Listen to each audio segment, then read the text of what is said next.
So, ang ating pangunahing tatalakayin ngayon, itong nakakaalarmang reports na ating natatanggap, mga impormasyon patungkol sa pagnanais ng ating Armed Forces of the Philippines na mag-modernize. Ibig sabihin nun, yung palalakasin yung pwersa ng Armed Forces at magiging modernong Armed Forces na katulad ng mga karating bansa natin dito sa ASEAN, tulad ng Indonesia, Malaysia, Vietnam, Thailand.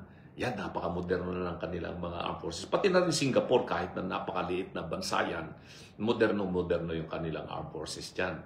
At siyempre, itong mga malalaking bansa dito sa Asia na malapit natin, katulad ng South Korea, North Korea, Japan, China, India.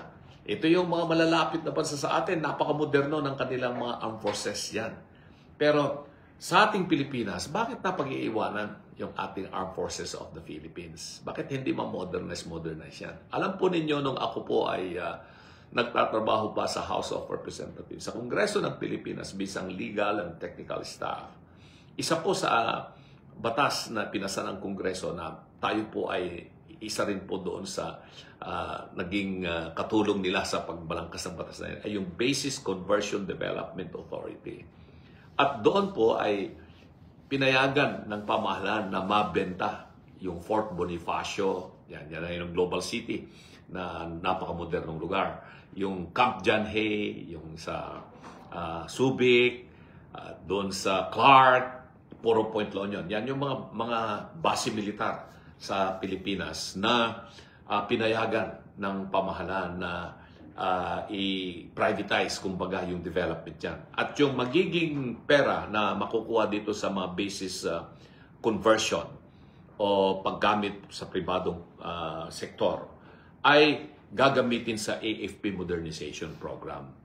Maganda po yung umpisa, maganda yung simula nung panahon ni dating Pangulong Fidel Ramos na siya po ang nag-umpisa niyan. Dahil alam naman po natin, the late President Fidel Ramos na taga Pangasinan ay dati siyang AFP Chief, naging Defense Secretary at yun nga, gusto niya ma-modernize yung armed forces. At maganda yung programa, napakaganda yung programa.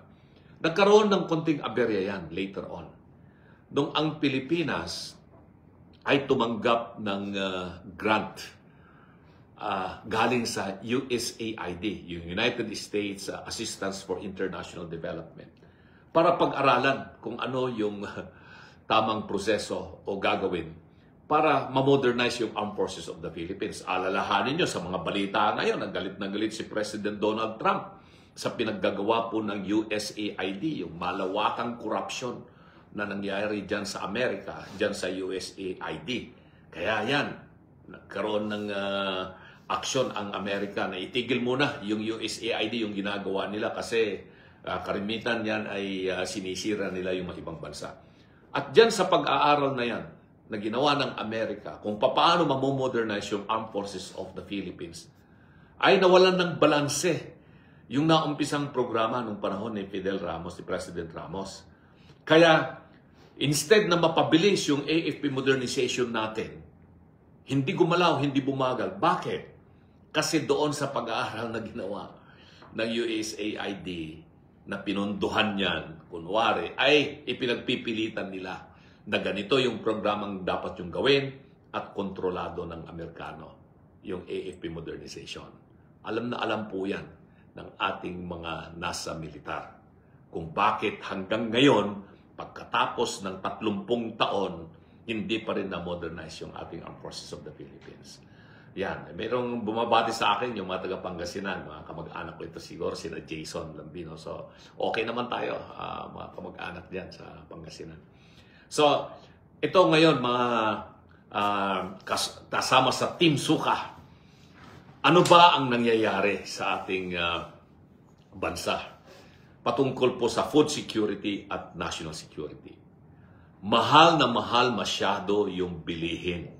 Presyo ng bigas, lahat ng uri ng pagkain, isda, karne, kuryente, lahat ng mga pangunahing mga bilihin na kinakailangan ng ordinaryong pamilya ay mahal. Halos hindi na po makabili ang Pilipino. maraming masyado ng viewers natin. May 200 viewers na yung nakikita kong kasali dito sa ating TikTok at may 40 yung mga active na sumasali at nagbibigay sila ng komento. Salamat po sa inyong mga komento at mababasa ko rin po lahat yan maya-maya pag natigil itong ating live. Babasahin ko po yan. At hindi ko na rin po mababasa isa-isa yung mga pangalan. Pero huwag niyo pong kalilimutan, i-share po ninyo itong ating Facebook page at saka TikTok account. At siyempre, huwag niyo kalilimutan yung Team Suka, Team Duterte. Sa senatorial candidates, straight po tayo dito sa election. Yung mga kasama ko po dyan ay si Philip Salvador, Vic Rodriguez, Apollo Kibuloy, Rodante Marculeta, JV Hinlo, Bongo, Bato de la Rosa, Attorney Jimmy Bundok, at ako rin po, huwag niyo pong kalilimutan, number 34, Labino sa Senado. So, bakit ko dinidiscuss itong food security at saka national security? Ulitin ko, food security is a national security at the same time. Pag wala po tayong makain, wala tayong pambili ng pagkain, magugutom po ang Pilipino. Hindi na po masustain, hindi na po masupplyan sa kasalukuyang programa ng ating pamahalaan tungkol sa agrikultura ang requirement ng Pilipino sa pagkain. Kaya imported lang yan. O bakit ganun ang naging polisiya ng gobyerno? Nakakalungkot. Marami ang nagsasabi na dahil sa korupsyon, gusto nila ng importasyon. Kasi pag importasyon, mabilis ang transaksyon. Mayroong komisyon kaagad na natatanggap yung mga tiwaling mga opisyal at empleyado ng ating pamahalaan. Diyan sa Department of Agriculture, maging diyan po sa Bureau of Customs at iba pong sangay ng gobyerno na talaga naman po na ipinagpipilitan nila na mag-import tayo ng bigas, mag-import tayo. Wala tayong magagawa sa kasalukuyan kasi nga po kulang na kulang yung production natin sa agrikultura ng pagkain. At iyan po yung pagtutuunan natin ng pansin. Babaguhin natin yung mga polisiya at mga batas ng pamahalaan upang sa ganun mapalakas po natin ang agrikultura sa Pilipinas. Ano naman ang relasyon ngayon nitong agrikultura, pagkain, dito sa modernization ng armed forces? Kasi po, dahil hindi tayo nagmamanufacture, hindi po tayo nagproproduce, hindi tayo ang gumagawa ng ating mga armas. Binibili po natin lahat ang armas sa ibang bansa. Nabanggit ko kanina, bago magkaroon itong pag-aaral na ginawa ng USAID ng Amerika, tayo ay may kalayaang magpunta sa kahit anong bansang bumili ng armas. Bago natin maumpisahan itong ating mga plano na magkaroon ng sariling production facilities, industrial zone for military armaments. Yan. Sabi nitong hakbang ng Maizog, no? At merong rallying magaganap dyan sa Cebu mamayang hapon. Yes, grabe bilihin, attorney. Dapat yan magkaroon ng gobyernong solusyon. Yan nga, pagtutunan natin ng pansin, paano pababa ang presyo ng pagkain, presyo ng kuryente, presyo ng tubig, para maging masaya ang mamamayang Pilipino. Yan po yung ating paunahing tututukan. So, balikan natin ito. So, wala tayong production or manufacturing area ng mga armas.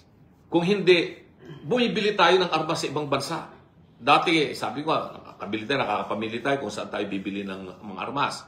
Pero dahil nga po sa ginawang pag-aaral ng USAID nila ng sinusundan primary template ng armed forces, halos lahat ng armas nang gagaling sa Amerika. Naalala po ninyo yung nangyari sa Marawi nung panahon ni Tatay Digong. Karoon dyan, yung intake tayo ng mga terorista dyan sa Marawi kaya nag-declare ng martial law. Kaya kailangan natin ng mga bagong baril, mga bagong kagamitan para masugpo yung mga Muslim na terorista na umatake sa Marawi. Pero walang may supply kaagad ang Amerika sa atin. So ang ginawa ni Tatay Digong, nakiusap sa Russia, nakiusap sa China na bigyan nyo kami ng armas. At yun ang nagamit ng armed forces natin. Kaya yung Marawi siege o kaya yung nangyaring kaguluhan dyan sa Lanao del Sur ay hindi na po lumawak at natapos sa madaling panahon yung kaguluhan dyan sa Marawi. At lifted na rin yung martial law. Yun ang ating tinitingnan ngayon. Bakit hanggang ngayon, after more than 30 years, ay hindi pa rin modernize yung armed forces natin. Samantalang yung ating mga kalapit bansa sa Asia na nabanggit ko na at saka dito sa Asia, modernized na po yung kanilang armed forces.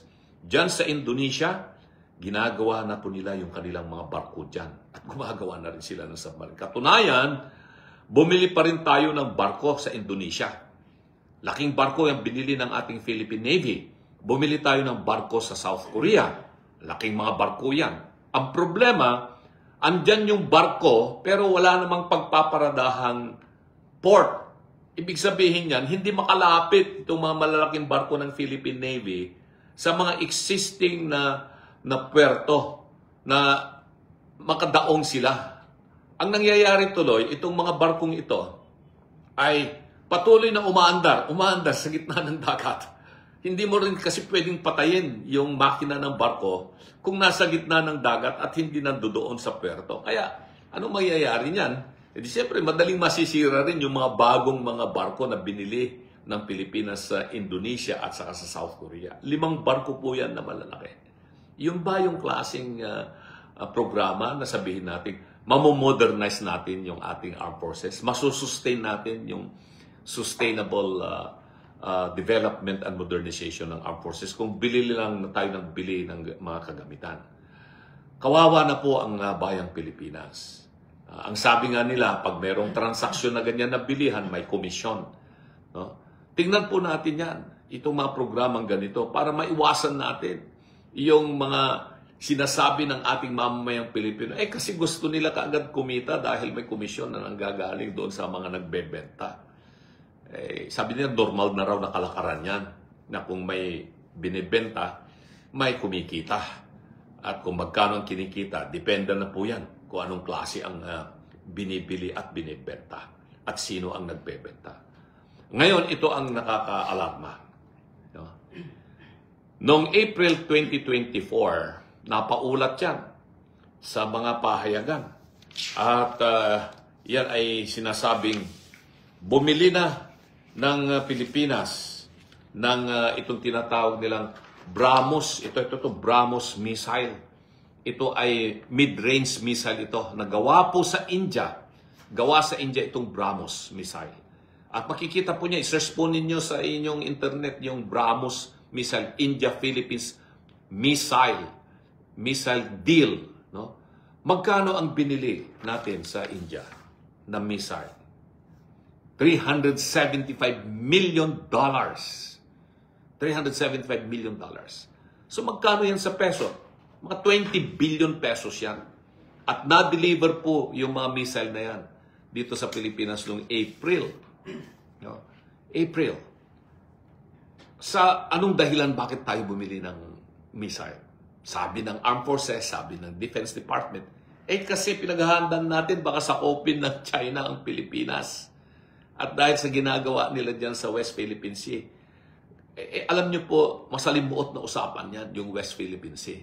Kaya sabi ko, huwag yung Armed Forces at sa Defense Department at sa Coast Guard ang laging nagsasalita tungkol sa West Philippine Sea. Hayaan natin ang Department of Foreign Affairs.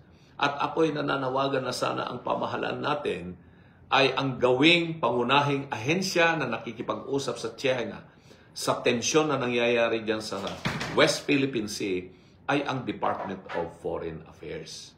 Kaya, yan mga kabakap, kaya lang pinapalala yung mga informasyon. Masyadong malawakan yung disinformation, misinformation tungkol po dyan sa tensyon na nagaganap sa West Philippine Sea. Instead na ma-de-escalate, bumaba ang tensyon, pinapa-escalate ng mga kung ano-anong mga propaganda, misinformation and disinformation. Ano ang dahilan? Alam niyo, sabi ng mga analyst, kasi para ang Pilipinas ay bumili ng mga armas pandigma na tulad itong nabili na missile sa India. BrahMos. Bakit BrahMos? Ang pangalan niya BrahMos kasi nanggaling yan sa Brahmaputra, yung malaking ilog, river system dyan sa India. At ano yung MOS? Yan ay Moskva. Yan din po ay isang ilog sa Russia. Kasi itong BrahMos missile, ito ay joint venture ng India at saka Russia. Ginamit ng Russia technology Pero ang manufacturing ay nandoon sa India. Pero nakakapagtaka, hindi binibili ito ng Russia. No? Technology ng Russia yan, ha? Minamanufacture sa India, pero hindi binibili ng Russia yan. Hindi nila ginagamit yan. Yung kanilang mga missile system doon na minamanufacture nila sa Russia, the best in the world, better than the United States. At ang Pilipinas, ang kauna-unahang bansa na bumili ng BrahMos. Tayo ang kauna-unahang bansa. Ginawa nila tayong, ang tawag nila dyan, pilot area or guinea pig nitong BrahMos. At paano natin gagamitin yan? Mga ilang piraso kaya yung missile na yan? Sa pagkakaalam ko ay aabotin niya ng mga 100 missile battery. No? So 375 billion na po yan. Tapos ang masakit, meron na namang report na nabasa natin sa Reuters, international Reuters. Ayan, online, nakita ko. Nako, bibili na naman. Exclusive, sabi niya. India expects 200 million missile deal with Philippines this year. Sources says. Yan, nakalagay. Ay, makikita nyo. So, ito yung naaalarma ako mga kabaka, di ba? Bakit tayo bibili ng missile na naman? Kabibili lang natin ng $375 million na missile na BrahMos galing sa India. Bibili na naman tayo sa India ng another $200 million na missile. At ano naman itong missile nito? Short-range missile to. Yung BrahMos mid-range, short-range. Anong pangalan ng missile na ito? Akash missile. Akash missile. Tayo na naman ang kauna-unang bibili nito sa India. So sabi ko, bakit tayo bili ng ganitong mga armas? Ito ay dahil sinasabi natin na para ma-deter ang China. Para tayo ay may panlaban sa China. Para kung sakaling uminit dyan at maging conflict na yung tension dyan sa China, meron tayong magagamit na missile. Alam naman po natin mga kabaka, mga kababayan, mga katimsuka, na kung 1,000 o 100 yung missile natin dito na binili natin sa India, no? Ang China ay 1 milyon na missile, kayang-kaya nila yun eh. Eh bakit tayo makikipagpaligsahan sa China sa armas? Sabi ko po, kailangan ay hindi digmaan, kapayapaan ang ating ipaglaban. Hindi po pwede ang gera, ang kailangan po ay diplomasya. Meron tayong problema sa China. Meron tayong tension na nagaganap dyan sa West Philippine Sea. Ipaglaban natin yung ating karapatan dyan sa West Philippine Sea, yung exclusive economic zone.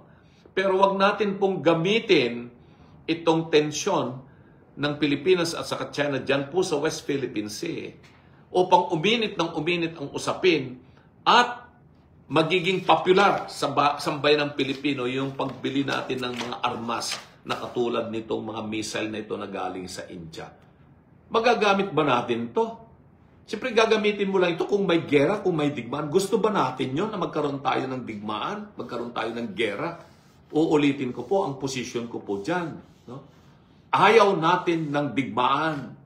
Gusto natin ay kapayapaan. Ayaw natin ng gera, gusto natin diplomasya. Kausapin natin, masinsinang usapan sa China, itong problema tungkol diyan sa West Philippine Sea. Pero nakakasama ng loob na ang daming Pilipinong nagugutom. Milyong-milyong pamilya ang nagugutom at wala silang makain. Dahil mahal ang pagkain, tapos bibili tayo ng ganitong mga armas sa India. Bakit hindi na lang bigas ang bilhin natin sa India? Kasi ang India ngayon ang pinakamalaki na producer ng bigas sa buong mundo. Bilhin na lang natin yung mga bigas ng India sa murang halaga para meron tayong maipakain sa mga Pilipino na murang bigas. Baka sakaling maging 20 pesos bawat kilo ang presyo ng bigas. No? So, hindi po natin kailangan ang mga armas na ganito, na pandigma. Ang kailangan po natin ay pagkain para sa ating mamamayang Pilipino na mura at masustansya.